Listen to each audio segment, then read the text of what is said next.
When we think about divorce, we usually picture two people making a decision, right? But what really happens, when one of those people simply can't consent?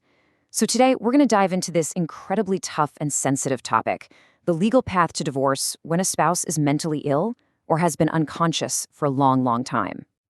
And right away, this throws up a huge, difficult question. How does the law even begin to balance the need to end a marriage with the absolute duty to protect someone who can't speak for themselves? Well, let's dig in and see exactly how the system handles it. All right, so when we talk about divorce, most of us think of one thing: irretrievable breakdown. But the law actually has two other very specific grounds for these kinds of tragic situations. And as you're about to see, the hurdles you have to clear are incredibly high. And there's a really good reason for that, right? It's all about making sure these grounds are never, ever used to take advantage of a vulnerable spouse. Okay, first up, mental illness. The court has this really strict three-part test that must be met. So it's not just about a spouse being unwell, not at all. They have to be in an institution for at least 2 years straight. And this is the absolute kicker, medical evidence has to show there's basically no chance of recovery. It's a very high bar. Now, for continuous unconsciousness, the law has a similar but slightly different set of rules. In this case, the spouse has to be unconscious because of a physical problem for at least 6 months without a break. And again, just like with mental illness, you need solid medical evidence saying there's no reasonable hope that they'll ever regain consciousness. Okay, this next part is a really key legal distinction you need to know about. So these two grounds we just talked about, mental illness and unconsciousness, they only apply under the main Divorce Act. If we're talking about customary marriages, the only ground for divorce is that irretrievable breakdown we mentioned earlier. It just goes to show you how different legal systems can tackle the same problem from totally different angles. So this all leads to a massive question, doesn't it? If one person can't even participate in their own divorce, how can the process possibly be fair? Well, it turns out the law has some really important safeguards built right into the system to make sure that person is protected. And protection is the name of the game here. The court has a bunch of tools at its disposal. For instance, it can appoint a lawyer to represent the spouse who can't be there.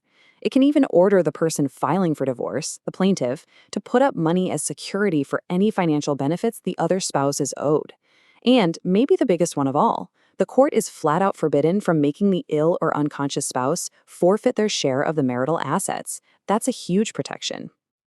All this focus on fairness, even when one person can't consent, kind of brings up a bigger question.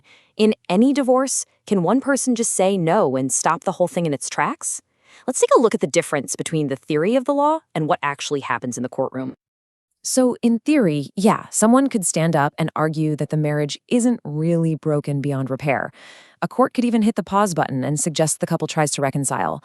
But the reality on the ground, it's totally different. The truth is, if one person is dead set on getting a divorce, there's very little a court can or will do to force them to stay married. And nothing captures this philosophy better than a famous line from this huge case, Schwartz versus Schwartz. It perfectly explains the court's thinking. You just can't, and you shouldn't, try to breathe life back into a marriage that's already dead. Now, there is one really important exception to this rule, and it's quite specific. A court might actually refuse to grant a civil divorce if it would create what's called a religious barrier. Basically, if it would trap one of the spouses and stop them from ever remarrying within their own faith. That's a situation the court takes very seriously. Okay, let's shift gears now to what is, without a doubt, the most important thing in any divorce proceeding. It doesn't matter why the marriage is ending, the court has one job that trumps everything else, protecting the well-being of any children caught in the middle. So before a judge even thinks about finalizing a divorce, two things are non-negotiable. They absolutely have to happen. First, the court needs to be totally convinced that there are solid, satisfactory plans in place for the kids' welfare. And second, it has to look at an official report from the family advocate, whose entire job is to investigate and recommend what's best for the children. And believe me, the court's power doesn't end there. It's got a whole toolbox full of ways to protect kids. It can start its own investigation if something doesn't feel right. It can even appoint a separate lawyer whose only client is the child. And of course, it can make any order it thinks is necessary when it comes to things like maintenance, guardianship, or custody. So we've gone through the why and the how behind these really complex divorces, but that leaves one big question. Where? Where do you actually start the proceedings? And that brings us to a super practical legal idea called jurisdiction. Look, jurisdiction sounds complicated, but it's really simple. It just means you're in the right court for the right case. Think of it like a key for a lock. You have to have the right one for it to work. You can't just walk into any courthouse and file for divorce. It has to be a court that has the legal power, the authority, to actually hear your case. So where is that right court? Well, the rules are actually pretty straightforward. You can start a divorce in either a high court or a regional magistrate's court. And it has to be in the area where either you or your spouse is domiciled, which is just a fancy way of saying where you live with the intention of staying permanently. Or it can be where either of you has been living for at least the last year. And all of this brings us back to where we started, to a final, big thought. The law gives people a way out of a marriage, even in the most tragic, heart-wrenching circumstances.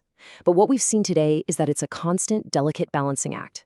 It's all about weighing one person's right to move on with their life against this incredibly profound duty to protect the most vulnerable people who can't protect themselves. And that question, right there, shows you the law at its most human and probably at its most complex.